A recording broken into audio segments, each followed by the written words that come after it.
اچھا تو تم بتاؤ کہ اللہ تعالیٰ نے انسان کو سب سے بڑا تحفہ کیا دیا تھا؟ وہ مسکرائے اور میری طرف دیکھا۔ میں سوچ میں پڑ گیا۔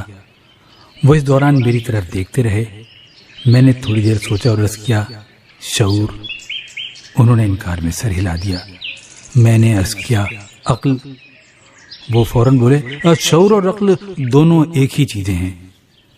میں نے مزید سوچا اور عرض کیا، آکسیجن، سورج کی روشنی، پانی، خوراک اور جمالیاتی حس۔ انہوں نے نام گردن ہلا دی۔ میں نے عرض کیا، تعمیر کا فن۔ انسان کائنات کی واحد مخلوق ہے جو پتھروں کو ہیرے کی شکل دے سکتی ہے، جو مٹی کا محل بنا سکتا ہے اور جو ریت کے ذروں کو شیشے میں ڈھال سکتا ہے۔ وہ مسکرائے اور انکار میں سر ہلا دیا۔ میں نے اس کے بعد انسان کی تمام خوبیوں اور صلاحیتوں کا نام لینا شروع کر دیا، لیکن وہ انکار میں سر ہلاتے رہے، یہاں تک کہ میں تھک گیا اور بے بسی سے ان کی طرف دیکھنے لگا۔ وہ مسکرائے اور نرم آواز میں بولے، آپ نے انسان کی جن خوبیوں اور صلاحیتوں کا ذکر کیا وہ تمام اللہ تعالیٰ کی دین ہیں، اور جب تک اللہ تعالیٰ چاہتا ہے یہ خوبیاں قائم اور دائم رہتی ہیں، لیکن جب اللہ تعالیٰ ناراض ہو جاتا ہے تو انسان فرعون ہو یا نمرود یا بش، اس کی خوبیاں اس کی خامیاں بن جاتی ہیں اور وہ دنیا میں زندہ لاش بن کر رہ جاتا ہے۔ میں خاموشی سے سننے لگا۔ وہ بولے، میں آپ کو اب اس سب سے بڑے تحفے کے بارے میں بتاتا ہوں جو اللہ تعالیٰ نے انسان کو عطا کیا۔ میں ہمتن گوش ہو گیا۔ وہ بولے، قدرت نے انسان کو اللہ تعالیٰ کو خوش کرنے کی صلاحیت سے نواز رکھا ہے۔ دنیا کی کوئی دوسری مخلوق، کوئی خاکی یا نوری پیکر اس خوبی کی مالک نہیں۔ میں نے حیرت سے پوچھا، جناب میں آپ کی بات سمجھا نہیں۔ وہ بولے، اب مثلاً تم چاند کو لے لو۔ اللہ تعالیٰ نے جب کائنات بنائی تو اس نے چاند میں ایک پروگرام فیڈ کر دیا، اور چاند اب تک اس پروگرام کے تحت چمک رہا ہے، اور جب تک قدرت پروگرام نہیں بدلے گی یہ چاند اسی طرح چمکتا رہے گا۔ آپ سورج اور ستاروں اور سیاروں کو لے لیجئے، زمین کی حرکت کو لے لیجئے، ہواؤں، فضاؤں، ندیوں اور نالوں کو لے لیجئے، دریاؤں، سمندروں اور پہاڑوں کو لے لیجئے، زلزلوں، طوفانوں اور سیلابوں کو لے لیجئے۔ یہ تمام ایک پروگرام کے تحت چل رہے ہیں، اور قدرت یہ پروگرام فیڈ کرنے کے بعد ان سے لا تعلق ہو گئی۔ وہ خاموش ہو گئے۔ میں نے عرض کیا، جناب میں اب بھی آپ کا نقطہ نہیں سمجھ سکا۔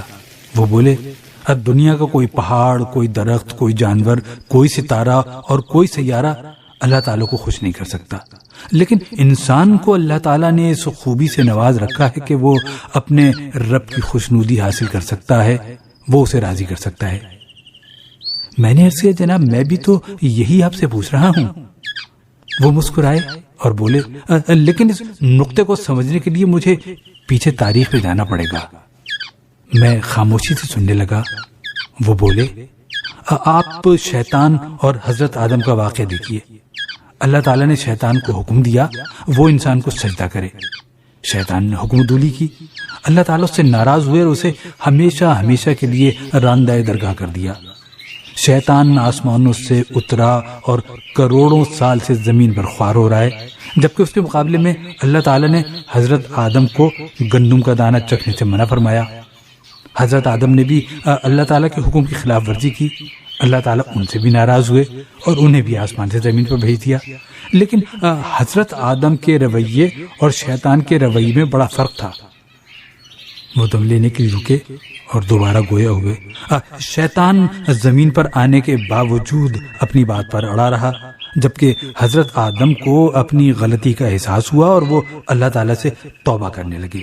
وہ سجدے میں پڑے رہتے تھے، روتے جاتے تھے اور اللہ تعالیٰ سے اپنی کوتاہی، اپنی غلطی، اپنے جرم اور اپنے گناہ کی معافی مانگتے جاتے تھے۔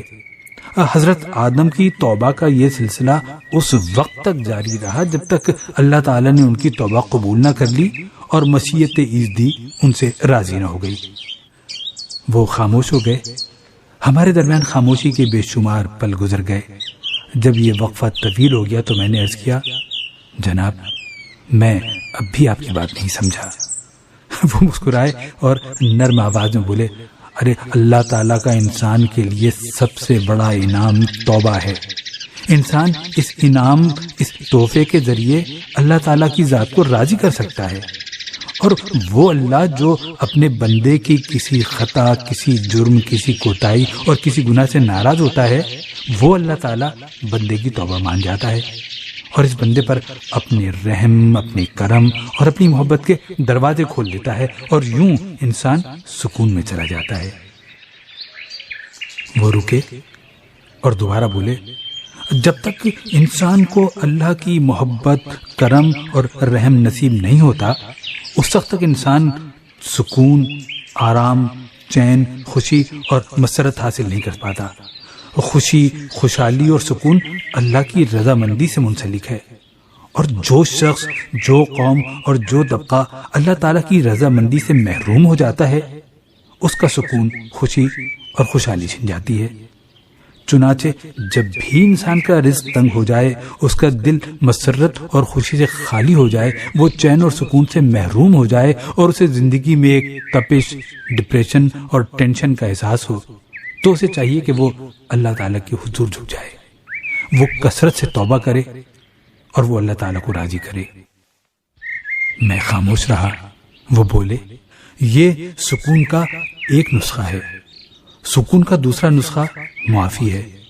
ہم لوگ دن میں اوسطاً 100 سے 300 غلطیاں کرتے ہیں۔ اگر ہم ہر غلطی پر معذرت کو اپنی روٹین بنا لیں، ہم نے جلد بازی، بے پرواہی، نفرت، غصے، تکبر اور ہٹ دھرمی میں جس شخص کا حق مارا، ہم نے جس کو نقصان پہنچایا اور ہم نے جس کو ڈسٹرب کیا، ہم اگر فوراً اس شخص سے معافی مانگ لیں تو بھی ہماری زندگی میں سکون، آرام اور خوشی آ سکتی ہے۔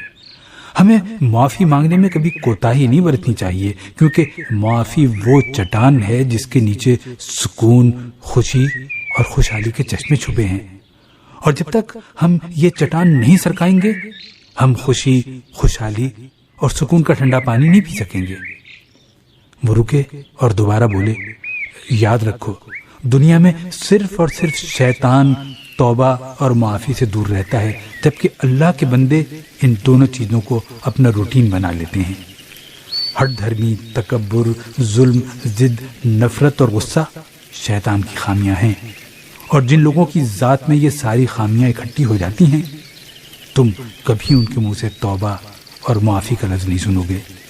چنانچہ تم کبھی ان لوگوں کو پرسکون، خوش اور خوشحال نہیں پاؤ گے۔ یہ دولت مند ہو سکتے ہیں، لیکن یہ دولت انہیں خوشی اور سکون فراہم نہیں کرتی۔ تم ان لوگوں کا انجام بھی اچھا ہوتا نہیں دیکھو گے، جبکہ معافی اور توبہ کرنے والے لوگوں میں تمہیں غصہ، نفرت، ضد، ظلم، تکبر اور ہٹ دھرمی نہیں ملے گی، اور تمہیں یہ لوگ کبھی پریشان، ڈپریس اور ٹینس نہیں ملیں گے۔ چنانچہ ہر لمحہ لوگوں سے معافی مانگتے رہو اور اللہ سے توبہ کرتے رہو، تمہاری زندگی سے کبھی سکون، خوشی اور خوشحالی کم نہیں ہوگی۔ وہ خاموش ہو گئے۔ میں نے ان کے گھٹنے چھوئے اور باہر آ گیا۔